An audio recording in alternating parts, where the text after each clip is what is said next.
안녕하십니까, 미스터 뱅입니다. 2023년 상반기 국민은행 채용이 떴어요. 국민은행 채용, 이번 국민은행은 원래 상반기 채용을 그렇게 하지 않는 편인데 올해는 상반기 채용을 하고 있습니다. 그래서 우리 은행권 취준생 분들에게 좋은 소식이고, 그다음 이번 국민은행은 채용 전제형 인턴까지, 그리고 규모가 좀 되죠. 우리 은행권 취준생 분들에게 좋은 소식이고, 오늘은 5월 9일까지 마감인 우리 국민은행 자기소개서 작성 필승 포인트 보도록 하겠습니다. 자, 보죠. 자, 국민은행 자기소개서 작성 필승 포인트 지금부터 보도록 하겠습니다. 항목이 어떤 항목인지. 먼저 채용 일정을 먼저 한번 봐야 될 텐데요. 채용 일정은 보시면 서류 접수가 5월 9일까지 제가 표시를 한번 해보죠. 서류 접수가 5월 9일까지고 발표가 5월 25일 날 나네요. 자, 국민은행은 자기소개서 좀 잘 적어야 됩니다. 자, 그래서 자기소개서도 서류 전형 평가에 들어가고요. 그래서 자기소개서 잘 적도록 하시고, 그 다음에 5월 28일 날 5월 28일 날이 이제 필기 시험이고요. 6월 7일 날 발표가 나네요. 6월 7일 날 발표가 나고 1차 면접이 6월 21일부터 이렇게 이어집니다. 그래서 최종적으로 2차 면접, 임원 면접까지 하면 7월 말경 되면 이제 발표가 나고 이제 8월 달에 연수가 들어갈 것 같습니다. 자, 보도록 하겠습니다. 자기소개서. 자, 자기소개서 문항입니다. 총 4개 문항이 나와 있고요. 자, 1번부터 총 4개 문항이 나와 있죠. 4개 문항 나와 있고, 1번이 지원 동기하고 직무 선택 이유 이렇게 해서 2번, 3번, 4번까지 총 4개 문항이 있는데 어떻게 적어야 될지 한번 보도록 하겠습니다. 자, 먼저 1번 한번 보죠. 자, 1번 국민은행에 지원하게 된 계획이 아무래도 전통적인 우리 지원 동기에 대한 질문이죠. 그 다음에 희망 직무가 이제 기업금융이나 자산관리 쪽이 될 텐데, 요번에 지금 자기소개서 작성 필승 포인트 찍고 있는 거는 우리 L1의 UB 분야로 제가 지금 설명드리고 있습니다. 그래서 희망 직무를 선택한 이유에 대해서 기술해달라. 총 2000바이트. 2000바이트면 여러분들이 작성하는데 어느 정도 분량인가 하면 A4 용지의 한 3분의 2페이지 가까이 되는 분량입니다. 그러니까 한 페이지는 채 안 되고, 그리고 반 페이지는 조금 넘는 그 정도 수준이 2000바이트쯤 됩니다. 자, 그래서 먼저 소제목을 제가 여기 이제 표시를 해 놓았는데요. 자, 소제목은 지원 동기의 소제목 하나 적고, 그 다음에 희망 직무 선택 이유 여기 하나 적고, 이렇게 두 부분으로 소제목을 적어도 좋고, 그 다음에 크게 소제목을 맨 위에 하나 적어 놓고, 그 다음 지원 동기도 적고 희망 직무도 적고, 그렇게 소제목을 전체적으로 하나만 그렇게 적어봐도 좋겠습니다. 근데 분량을 이렇게 나누어서 적을 경우에는 지원 동기 1000바이트, 그리고 희망 직무 선택 이유 1000바이트, 이렇게 좀 정형적으로 좀 구분이 딱 가도록 그렇게 좀 나눠주면 읽는 사람 입장에서 좀 더 잘 읽히는 그런 글이 됩니다. 그렇게 적고, 1번 질문이 이제 전통적인 우리 지원 동기를 적는 거 하고요. 그 다음 희망 직무를 선택한 이유를 적는 요 두 부분이죠. 또 질문이 두 가지죠. 자, 지원 동기를 한 1000바이트 정도 적으려고 그러면 국민은행에 대한 기업 분석 좋고요. 그 다음에 여러분들이 어떤 국민은행과의 인연 좋고요. 또 국민은행에서 디지털 스포츠를 해봤거나, 또 국민은행과 거래를 해봤거나, 또 국민은행이 하고 있는 현재 어떤 비즈니스나 사업에 대해서 좀 여러분들이 은행 분석, 기업 분석을 한번 해보는 거, 그런 걸 포함해서, 그 다음에 여러분들이 은행원이 되려고 하는 이유도 들어가도 좋습니다. 자, 지원 동기만 이렇게 1000바이트 적으려고 그러면 조금 분량이 여러분들이 많아 보일 겁니다. 어떻게 지원 동기를 1000바이트나 적지? 라고 하는 정도로 분량이 좀 많아 보일 텐데, 그럼 지원 동기 1000바이트는 다시 그 위쪽에는 은행원이 되려고 하는 이유도 적고, 그 다음 아래쪽에는 국민은행을 지원한 이유, 이렇게 나누어서 적어도 좋습니다. 그래서 1000바이트에 은행원이 되려고 하는 이유도 들어가고, 국민은행을 선택한 이유도 들어가고, 이렇게 적어도 괜찮을 것 같아요. 그 다음 여러분들이 이제 희망 직무를 선택을 할 텐데, 희망 직무가 기업금융이나 자산관리가 되겠죠. 자, 요거를 나는 왜 기업금융을 하고 싶은지, 요게 이제 이 질문의 포인트인데, 여러분들이 기업금융을 하면 나중에 미래에서 어떤 비즈니스를 한번 해보고 싶은 건지, 또 여러분들이 자산관리를 하면 미래에 우리 자산 어떤 시장, 자본시장 또는 금융시장의 트렌드나 흐름에 대해서 조금 여러분들이 공부를 해서 희망 직무를 선택하는 그런 글을 적어 보시면 좋을 것 같고, 특히 이제 또 뭐 고연령, 뭐 노령화, 고령화 이런, 그다음 인구 감소 뭐 이런 것도 있고, 또 빈익빈 부익부, 뭐 우리 시장 경제가 점점 이제 변화하고 있지 않습니까? 그래서 과거 10년 전하고 지금하고도 많이 바뀌었고, 또 앞으로도 지금과 10년 후, 20년 후 충분히 또 바뀌어 갈, 변화되어질 수 있으니까 그런 점을 좀 공부를 하셔서 1번 답변을 적어 보시면 좋을 것 같습니다. 자, 그래서 1번은 그렇게 이제 적고, 1번이 아무래도 좀 여러분들 입장에서 쉽지가 않겠죠. 자, 2번을 한번 보도록 하겠습니다.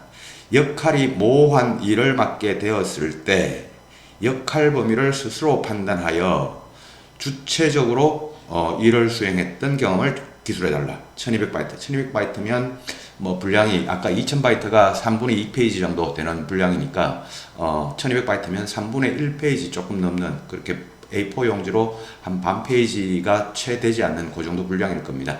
그래서 그렇게 많지는 않고요. 그 1200바이트면 충분히 이제 글을 적을 수가 있고, 자, 여기도 이제 소제목을 맨 앞에 하나 적고요. 먼저 글의 구조, 1200바이트의 구조를 그때 당시 상황에 대해서 300바이트 정도 배정을 해보시고, 그 다음에 여러분들이 주체적으로 일을 수행했던 그 경험 자체에 대해서 한 600바이트 정도 배정을 해보시고, 그 다음 결과나 배운 점에 대해서 한 300바이트 이렇게 배정을 해보셔서 1200바이트를 구성해 보시면 좋겠고, 자, 여기는 포인트가, 여기 핵심 포인트는 이겁니다. 이 2번의 핵심 포인트는 제가 지금 별표를 치고 있습니다. 자, 여러분들이 얼마나 주체적으로 여러분들이 행동하는 주체적인 인물인가, 그 주체적인 지원자인가 라고 하는 이 부분인데요. 포인트 첫 번째가 이 주체적이라고 하는 이 표현인데, 질문에도 나와 있는 표현이죠. 자, 이 표현은 다른 말로 하면 주인의식과 더 관계가 있고요. 그 다음에 어떤 여러분들의 행동하는 거, 생활하는 게 있어가지고 능동적인 어떤 여러분들의 스타일, 캐릭터, 그런 면을 좀 보여줄 수 있는 게 이게 첫 번째 포인트가 될 것 같습니다. 이 반대되는 개념을 한번 생각해 보죠. 능동적이다에 반대되는 그 용어는 어떤 용어가 있냐면 수동적이다라고 하는 거죠. 수동적이라고 하는 거는 시키는 거를 잘하는 거, 시키는 것만 딱딱 하는 거, 이런 거를 수동적인 거라고 합니다. 그래서 능동적이라는 말은 내 스스로 어떤 뭔가를 찾아서 하는 그런 거죠. 근데 이제 저 상황이 어떤 상황인가 하면, 지금 역할이 좀 모호한 역할이 일을 맡게 되었을 때, 여러분들의 역할이 조금 모호한, 이렇게 해야 될까 말아야 될까, 아니면 이게 내 역할이 맞나? 라고 하는 이런 상황인데, 그 상황에서 여러분들이 자기 역할을 주도적으로 찾았던 그런 경험을 이제 한번 찾아봐야 되겠죠. 뭐 경험은 얼마든지 있겠습니다. 뭐 봉사활동도 있고, 아르바이트도 있고, 뭐 동아리 활동도 있고, 뭐 또 집안에서도 있을 수 있고요. 그래서 여러분들이 얼마나 능동적이고 주체적인 사람인가, 주인의식을 가지고 있는 사람인가 라고 하는 거고, 자, 그 다음에 여기 이제 왜라고 하는 것도 있고, 어떻게 표현할 것인가 라고 하는 이 부분이 있는데요. 자, 이건 뭐냐면, 내가 왜 그 역할을 자처했는가, 나는 왜 능동적으로 이렇게 그 역할을 자처했는가 라고 하는 왜라고 하는 부분이 들어가도록 한번 글을 적어 보시고, 그 다음에 어떻게 표현할 것인가 라고 하는 건 똑같은 여러분들이 아르바이트를 하면서 겪었던 경험이라도 어떻게 표현할 것인가가 어떤 글의 어떤 하나의 표현의 방법입니다. 그래서 어떻게 표현할 것인가 라고 하는 건, 우리가 우리말에 아다르고 어다르다라는 이런 말이 있지 않습니까?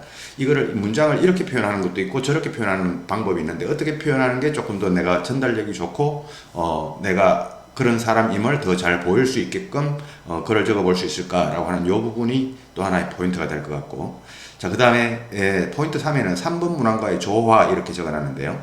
지금 2번, 3번, 4번이 다 비슷한 어떤 캐릭터의 어떤 문항들입니다. 그건 이제 3번으로 넘어가면서 제가 한번 보도록 할게요. 자, 그 다음에 이제 3번으로 한번 가봅니다. 자, 여러 의견이 충돌하는 상황에서 최대한 다양한 의견을 수렴하여 통합된 결론을 도출했던 경험에 대해서 기술하라. 1200바이트가 나와 있네요. 자, 1200바이트인데 여기도 일단 소제목을 하나 적고요. 요번에도 글의 구조를 아까 2번하고 동일하게 어떤 상황에 대해서 300, 그 경험 자체에 대해서 600, 그 다음 결과와 배운 점에 대해서 300, 이렇게 한번 구조를 만들어 보시고요. 자, 여기도 포인트를 여기는 이제 포인트가 뭐냐면, 일단 의견이 충돌되는 상황이어야 되고, 그 상태에서 여러분들이 의견을 수렴하려고 하는 노력이 있어야 되고, 그래서 그 결론이 이제 어떻게 도출되었냐라고 하는 이 부분이 이제 글에 실려야 됩니다. 자, 그리고 여기서는 이제 포인트가 뭐냐면, 여러 상황에서 이제 질문에서 주고 있는 상황을 한번 보죠. 여러 의견이 충돌하는 상황, 뭐 A라는 의견도 나오고 B라는 의견도 나오고 이런 상황입니다. 근데 거기에서 최대한 여러분들이 다양하게 다른 사람들의 의견을 많이 수렴해서 어떤 통합되어 가진 결론을 만들어내는데 여러분들이 역할을 하는 사람인가, 그런 역할을 할 수 있는 사람인가, 그런 역할을 해본 지원자인가 라고 하는 이 부분을 묻고 있습니다. 자, 그래서 여기는 제가 여기 공동체라고 이렇게 제가 표시를 해놨고, 여기 제가 별표를 치고 있죠. 자, 공동체라고 하는 건 여러 명이 같이 항상 팀 활동을 하는 이런 게 이제 공동체지 않습니까? 자, 우리가 가족 공동체, 뭐 동아리도 마찬가지고, 뭐 은행도 마찬가지고 다 마찬가지입니다. 한 지점에서 이렇게 근무하다 보면 그 여러 명이랑 팀원들이랑 같이 이제 막 어울려서 근무를 하게 되는데, 그런 상황에서 여러분들이 어떻게 수용할 거는 수용하고 또 건의할 거는 건의하고 융화되어 가는 그런 생활을 할 수 있는가라고 하는 그 면을 볼 수 있는 그런 글을 여러분들이 이제 이번 3번 문항에 글을 적게 됩니다. 그래서 여기 이제 의견 충돌되는 상황에 대해서도 여러분들이 글을 좀 적어야 되고요. 그 의견 수렴하는 과정, 그 다음에 결론이 도출되어지는 과정, 이 부분에 대해서 이제 여러분들이 글을 적어 보시면 될 것 같아요. 자, 그 사이에서 이제 여러분들이 의견을 수렴하는데 어떤 어려움이 있었는가? 라고 하는 이 부분을 이제 좀 적어 주셨으면 좋겠는데, 의견을 수렴하는 과정에서 이러이런 어려움이 있었는데 나는 이렇게 극복을 했다, 또는 다른 팀원들과 어떻게 조화롭게 이렇게 의견을 주면서 이렇게 극복하자고 제안했다, 또는 어떤 팀원이 이렇게 극복하려고 할 때 내가 도와주었다, 뭐 뭐든지 좋습니다. 그런 어려움에 대해서 여러분들과 그 공동체 팀원들이 어떻게 극복하려고 노력했는가, 요거를 어떻게 표현할 것인가. 자, 아까 제가 2번에서도 말씀드렸죠. 아다르고 어다르다, 내가 이렇게 표현하는 것과 저렇게 표현하는 것과 전달되어지는 그 느낌이 다를 수 있습니다. 그래서 이것도 이제 2번 문항과의 조화라고 이렇게 내가 표시를 해 놓았는데, 자, 이건 뭐냐면 2번에서는 우리가 뭐냐면 여러분들 얼마나 주체적인 능동적인 지원자인가를 보여줄 수 있는 글이라고 했지 않습니까? 자, 요번에 3번에서는 여러분들이 얼마나 공동체 생활에서 여러분들이 공동체 생활을 할 수 있는 지원자인가, 팀 활동을 좋아하는, 팀 활동을 하는 데 있어 가지고 아무 문제 없는 그런 지원자인가 라고 하는 그 부분을 이 3번에서 포인트로 여러분들이 적어 보시면 좋을 것 같습니다. 자, 마지막 4번 한번 보죠.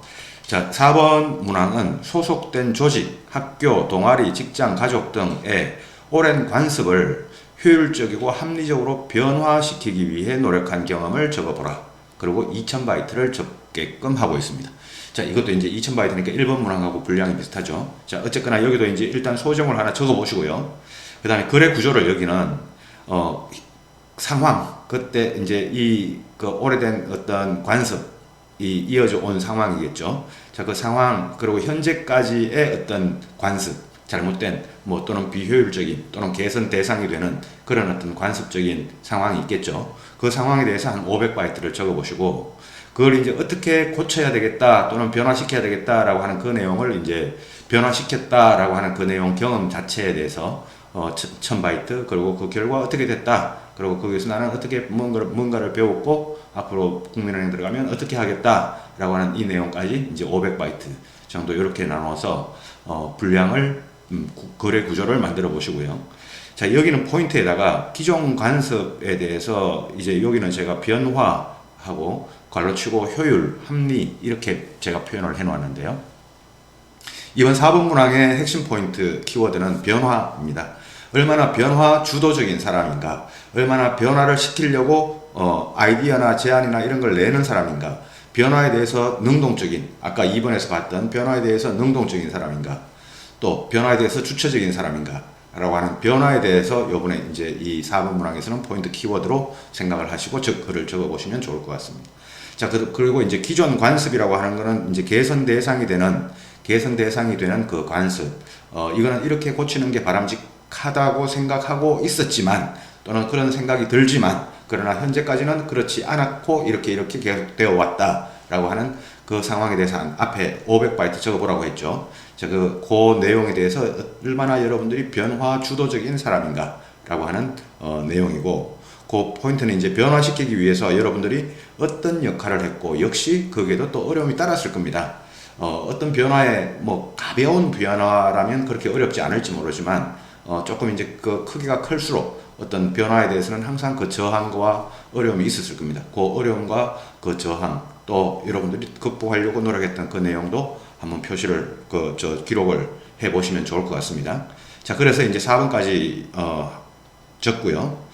자, 전체적으로 다시 한번 보시면요. 자, 1번부터 4번까지가 있는데 1번은 지원 동기하고 희망 직무 선택했던 하는 이유, 그 이유를 적으라고 하고 2000바이트지 않습니까? 이 1번이 뭐 항상 그래도 제일 어렵겠죠. 자, 제일 어렵다. 좋습니다.